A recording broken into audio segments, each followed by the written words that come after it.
I wasn't careful enough on the dark web. I now know why people go missing. You'd be surprised how many unsolved crime cases can be explained by the dark web.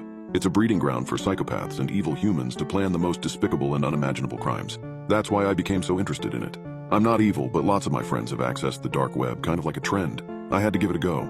Little did I know this would be the last time I'd ever experience freedom again. I had heard of the deep web horror stories of disgusting websites, hacking, people finding your address, but I never believed them since my college friends seemed fine. And even if the stories were true, maybe I could find them and report them to the police. Nothing bad ever happened to my friends, at least nothing that I knew of, so I decided to give it a go. I asked a friend to come over and help me set it up. When my friend arrived, we opened up my laptop and began to set everything up. My friend gave me a brief rundown and made it very clear that when I was using the hidden wiki, that I kept it on censored mode, so that it would be less likely for me to see something I didn't want to see. I listened to him at first anyway. But after a couple weeks using the deep wiki, I felt like a pro. I'd made friends and even bought substances for personal use. But this is where I went too far. I had become cocky and was ready to dig deeper into the dark web, so I turned off the censored mode. It took a while, mostly because Tor is a bit slow and many of the links just led to dead web pages. But eventually I stumbled onto a site called All the Blood. I had a fairly strong stomach, or so I thought. But after looking at a few different chat rooms, I noticed how sick this site really was. The people in these chat rooms were actual killers, bragging about some of the things they had done. One man by the name of Culture045 had the stage in one of the chat rooms. He was explaining in detail how he had broken into someone's house, kidnapped a little girl, and brutally murdered her parents by hiding under their bed and then opening their throats. I didn't believe it at first. This guy was probably just making it all up on the spot. That was until he sent the pictures. These were the most horrifying pictures I had ever seen. Close-ups of the poor 10-year-old girl being brutally beaten and cut with a knife. Then he showed a picture of him with a drill drilling into her skull. The most haunting part is that while he was doing it, he was looking at the camera with sheer joy on his face. I couldn't hold in my anger, which was the biggest mistake I could have ever made. I had seen enough and typed in the chat room window, "You people are sick and deserve to die. How can you sleep at night?" Immediately people began making fun of me, saying that I was just as helpless and ignorant as the little girl in the pictures and that I should get off the big boy part of the internet. They began saying I was a wimp and calling me an empath. That was when Culture045 started typing. He said, "Really? Where do you live, buddy? I'm sure everybody would love to see you on this site." I replied, threatening them, saying I'm calling the police and having this site shut down. Before I could even type another sentence, a new chat box appeared in green. In it, someone named Admin 1inch typed in the box. He said, "Call the cops and you will regret it." I didn't type anything in the box and reached for my cell phone. What happened next still haunts me to this day. My phone said I had a new message. I opened it and it said, "Call the police and you're dead." There was no number. It didn't even say unknown number. It was just blank. I looked back at my laptop and saw my webcam light turn on. I quickly covered it, but I saw on the screen a picture of me looking at my phone. I got wide-eyed and froze for a moment when the admin typed again. "Put the phone down right now and uncover your webcam." I put my phone down but kept the webcam covered when he typed again. "Okay then, be like that."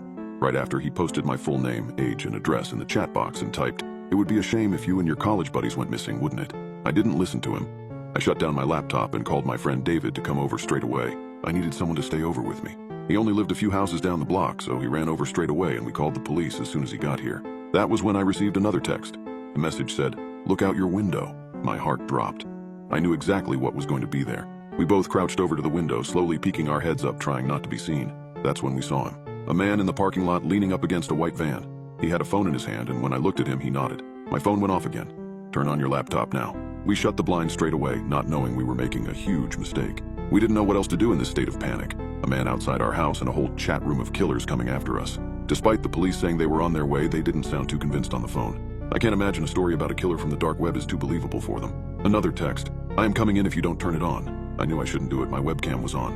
If I did it, they would see both me and David. It would be over for both of us. David ran and grabbed a baseball bat just in case the man outside tried to come in. About 5 minutes later, we heard the doorknob turning. It was locked, but we then heard banging at the door. We both freaked out and I looked out the window again. Sure enough, the man and the van were gone. The banging on the door got more and more violent until eventually we heard a horrible scratching sound. It lasted a few more minutes and then we heard footsteps walk down the hall and eventually fade away. I received another text. "We will be back." That really got to me when the cops arrived. They told me to look at my door. I followed them back out into the hallway and saw engraved in our door my name. The police began investigating the whole building and they had a tech police officer come in and look at my computer. He began to do scans and investigate the weird software on my laptop. Eventually he managed to close and remove it and told me that my laptop isn't safe. He said the core files of it have been hacked into corrupted. We did a complete wipe of my laptop and he looked at my phone as well. Just like last time, he couldn't tell where the messages came from and told me that they would be sure to keep some cops nearby in case this ever happened again. I could barely sleep that night. I still went into school the next day with David with me all the time. Both of us were petrified. The police had told us they were looking into the situation and ensuring our safety around the clock, But what could they really do if someone just came up behind us out of nowhere?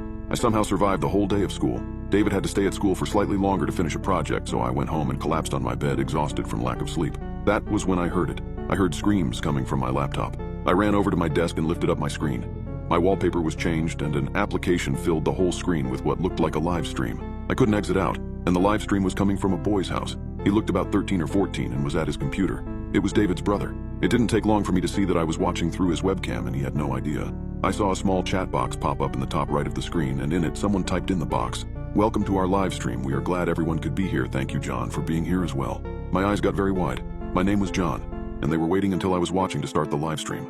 As I watched, I saw that the closet door behind the poor boy slowly opened, and a man walked out with a toolbox in one hand. He quietly set the toolbox down and pulled out some duct tape. He went behind the kid and put the tape over his mouth and grabbed him tight. The poor kid's face was in total fear. He tried to scream, but he couldn't because of the tape. They were making a decent amount of noise, so it told me that the kid must have been home alone. I tried hard to exit, but I couldn't. I saw the man take out a screwdriver and drive it into the kid's chest. Blood began to pour out and the kid made a full wheezing type noise. I saw tears come from his eyes as this sick man began to drive the screwdriver deeper and deeper. I can't even explain the horrors that I witnessed after that. It was disgusting. I noticed that in the chat box several people were cheering the man on and requesting for him to do different things to the boy. I was sick. I threw up all over the floor, and when I looked back, I saw in the chat box people typing in horrible things like, "Oh my God, that was so wonderful, thanks so much for doing this." In the box, I saw someone named Culture045 type into the box, "Thanks for the request, John, we did this for you." After that, the program closed on its own. I was sweating, breathing heavy, and feeling sick. Throughout the entire thing, I didn't realize that my phone had gone off several times. I looked at it, and the most hateful, mean messages were coming from my friends and family. I asked my mom what was wrong, and she texted back, "You sent that sick, disturbing live stream to everyone. You did this to David's brother. I can't believe who you are." Those monsters framed me. I saw the blue flashing lights outside and knew it was over for me. They had fabricated the whole thing, and there's no way the police would believe it was some people from the dark web. Take my advice, never go on the dark web.